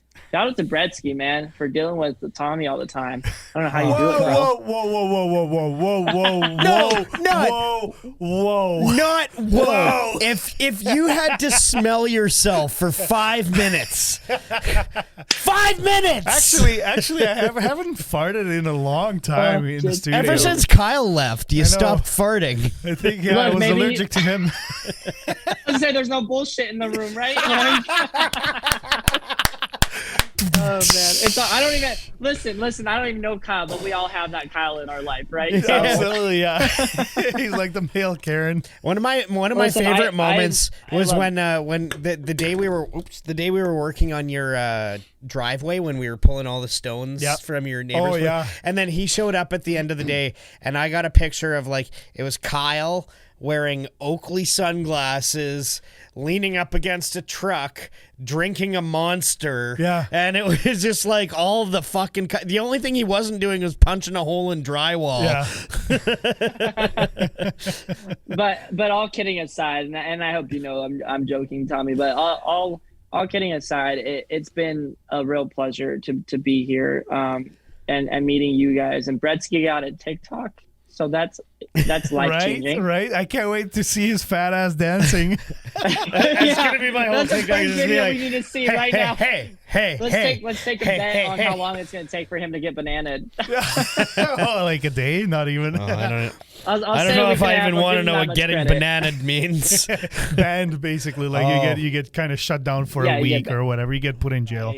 TikTok or jail. Permanently. Or permanently, Some people it's crazy. It would be body shaming if they did. First, you gotta come out as fat. You know. Listen, bro. There's nude beaches everywhere, and there's a reason I don't go to them because I don't want to see certain people. Okay, so when I was like 10 years old, my family went to Jamaica. How this sparks like at the story, right? No, this is hilarious. When I was like 10 years old, my family did like this big family trip to Jamaica. My whole family went, and I remember this one day, I don't know why, but I kept hearing, like, it must have been a joke between my uncles or something where they were talking about going to a nude beach or something like that. And so like the whole day like went by, and we were sitting there like at dinner. We went out to this like place out on the beach and ordered like pizza from a fire oven out on the beach, and we're sitting there, and at dinner, we're just waiting for dinner to show up, and the table goes quiet, and I'm just like, so when are we going to the nude beach? And all my uncles just burst out laughing, and I didn't get it. I didn't know it was wrong. Like, I was all excited. I was like, I thought we were doing this. I get to see some boobies. Yeah, I was 10. I was like, you guys, you can't just like build me up all day like this. When you grow up in Europe, you see boobies all the time. Yeah. Because, it's just a thing. Well, I'd say about, not majority, even when but I about 25%. Even when I went to Mexico, it was not uncommon to just walk down the beach and there's someone there who just took their top off. Like, it's just a thing. Seattle, there's this topless, I guess, coffee bar. Because it's the coffee capital of the world in Seattle. And so going to Seattle. Going to Listen, next trip, let's go. Seattle. Let's do it. For Bretzky at 10 years old, future Bretzky. Yeah. I'll do the old, what was that character where the guy like stood on his knees and had the shoes there? Dwarf, was that what it was called? Not sure. Do you remember those movies? I can't. It used to be, there was a series of movies back in the 90s. It was just a guy who like stood on his knees and had shoes there, so it looked like he was a short guy. Oh, you son of a bitch. I've seen the pictures, yeah. What's funny about that is there's a Dane Cook skit that's like Benson's Animal Farm. Have you guys heard of Dane Cook or that skit? No, I haven't seen that skit, but I know who Dane Cook is. And he goes, I thought we were going to Walmart. He goes, no, this is where Benson's went to. He goes, guess what, Dad? It went somewhere. That's what I feel like with Bretzky with the nude beach. So we have to do this in honors of Bretzky. Well, Bretzky, do you have a shout out? Yeah, actually, my shout out is going to the guys at Intergalactic Sauces. You're going to be hearing from me in the next week because I need to place another order. I am running seriously low, and I hope you sell bigger bottles than the first set that we the bought. Cosmic one, they do have a bigger one, and I believe the Tanqua, they have a bigger one too. Okay, I definitely those two. Maybe just buy one of each, and I need them all. I spent $100. It's on like sauces Pokemon. for myself, I gotta catch them all. Yeah, so we had these guys on the show, Blake, and they make their own hot sauces, and they're fantastic hot sauces. Like I think their second hottest sauce. It's called the Cosmic Coyote. That one has all their peppers. They smoked them first, and then they made the sauce, and you threw it on the wing, and you can just taste that smoke, and it's like it is I'm so drooling, good. man. My saliva is just listen, makes, all I have to do is take smell it, that and my time mouth starts watering, and I'll be honest, like I love hot sauces. I eat tons and tons of hot sauces, and I don't know if I have ever gone through a hot sauce as fast as these since I discovered like original sriracha. Yeah. Like, because that was the last time that I was seriously like pouring bottles and bottles and bottles of stuff onto something. Like, this stuff has so much fucking flavor, and I don't even care what it costs. Well, I made eggs Benedict on the weekend, and I like just drenched. They have this closed on Sunday, which is like super super mild. It's only made with jalapenos, but like it's like you can eat that by the spoon. What was the dill one? And that was the one. That's the dill closed on pickle, Sunday? yeah. Okay, yeah. And so I just threw it on top of the hollandaise sauce. Oh my god! Like I had a boner eating that fucking thing. And yeah, I forget what I was gonna say. I just want to buy it all. Yeah. So shout out to the sauce guys. Oh no, that's what I was gonna say. Is like I want to talk about them so much that we need to like form a partnership. So I really, really want to try to convince them to let us make a VIPod hot sauce. Absolutely. And like I will take that as a sponsorship. Like I will. Well, we gotta make some money from their sales. You know, like that's like 20%. Well, that's behind the scenes stuff. But like, guys, I want to talk more about you. But like, we need to have some sort of docking party here. So I already did shout out your beautiful wife, but I'm gonna just also shout out our scumbag listeners. You know, the ones that are that they've been with us from day one. Thank you guys for the loyalty and bear with us with transitioning now to the new Discord chat. I really hope you guys stick around and will like the new look that we're going to have on there. And Blake, thank you very much for joining us. It's been an absolute pleasure. I'm so happy we did this. And you know, anytime, like, you're welcome on our show anytime. If you have an announcement, you know, even if you just want to like hop on for 10, 15, 20 minutes just to say something, you know, share with our listeners, feel free to do that anytime. Okay, let me know and we'll get you on here. We'll definitely be working together because I have a couple of things coming up that I want to try to include you guys in, both of you guys. That would be awesome. You know, the good thing about this connection is it's not only just a friendship. It's I see a lot in your podcast, and I see a lot of what you guys are doing, and I see it really blowing up in the next year. I really do. So I support everything you guys are doing, and I appreciate your guys' time today as well. Yeah, thank you. And, you know, like, this podcast was really, it's a good, it's a mental break for me and Bretzky. Like, throughout the pandemic and everything, like, this was a way for us to get together, because, like, when everything was shut down, like, we literally had restrictions where we could not visit with anybody. And the only reason we were able to do the show and get together because it's technically broadcasting, and so legally we were able to still hang out and do our show. And awesome. and it's just also a good once a week. You know, I know I leave my wife and kids who I love dearly, but I need that fucking break from them, you know, and just be the stupid ass every Tommy time. that, you know, just talks shit all the time, right?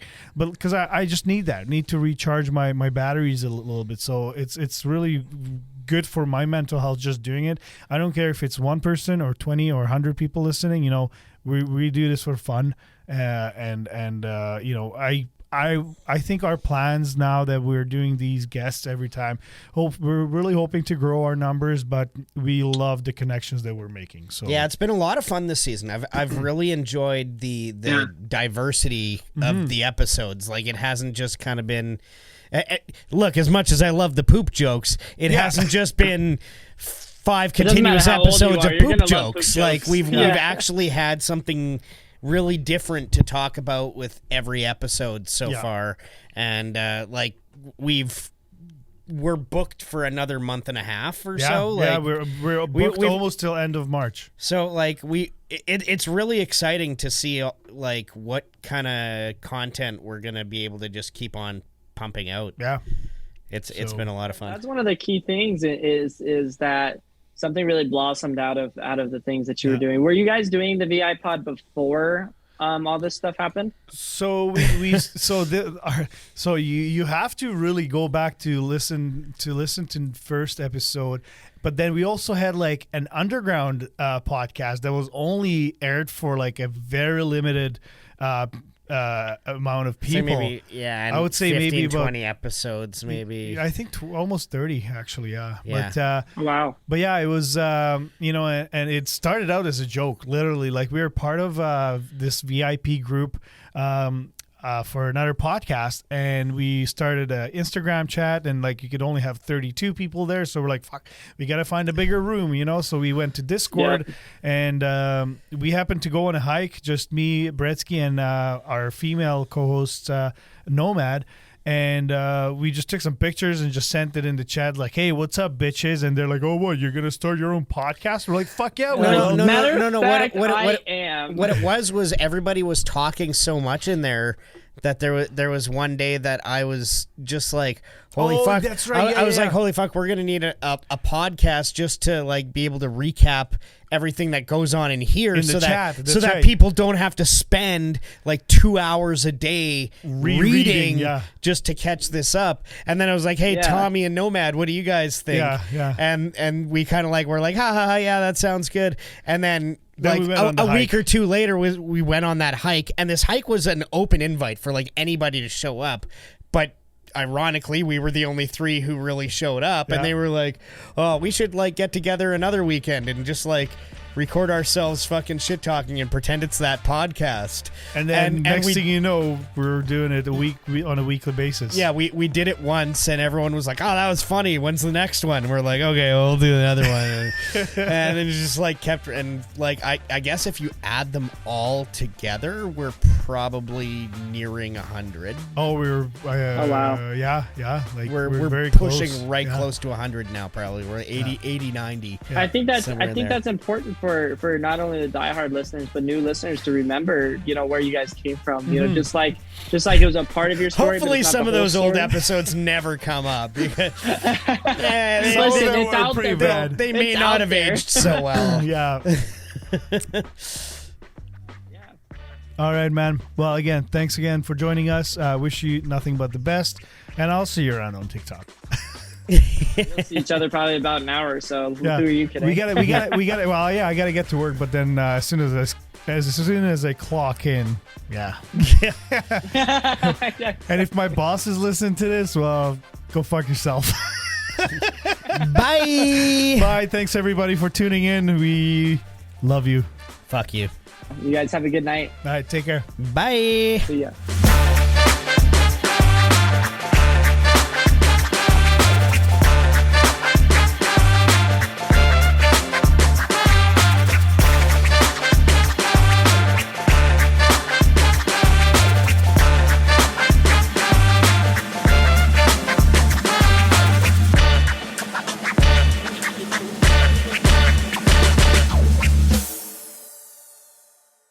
We didn't did that backwards, but whatever. All right. All right, man. We did that doggy style. Yeah, we did the doggy style. Oh, shit. Damn. Oh, do you know what I just did? I literally tapped the screen as if I was sending hearts. Man, you just developed a new addiction, right? Tommy let it in. Here, look. I mean, well, as TikTok is also my outlet, it also is my job too. Is what people don't realize. There's the hearts. So there you go. That's funny.